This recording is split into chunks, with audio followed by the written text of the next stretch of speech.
નમસ્કાર મિત્રો, હું છું આપનો રાકેશ બારોટ ને આજે અમે અહીંયા આવ્યા છીએ અમારું એક સોંગ શૂટ કરવા માટે. અહીંયા pre wedding shoot, album song shoot, film shoot, ઘણું બધું તમે કરી શકો છો. એની ટાઈપ ઓફ શૂટ અહીંયા થઈ શકે છે. તો તમને ચોક્કસથી મજા આવશે. ચોક્કસથી આપ મુલાકાત લેશો અંબા મહેલ ફિલ્મ સિટી દાંતા ખાતે.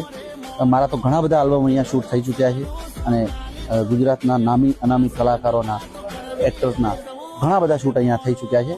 તો તમે પણ ચોક્કસથી પધારો, તમને ચોક્કસથી મજા આવશે. Thank you.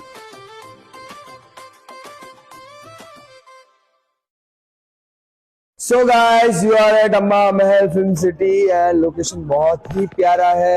You can come here and you can shoot here. यहाँ के सभी मैनेजमेंट हमको बहुत सपोर्ट कर रही है. Thank you so much for you. Hopefully मेरा शूट बहुत ही अच्छा गया है. Thanks to all of the team and I love this place so much.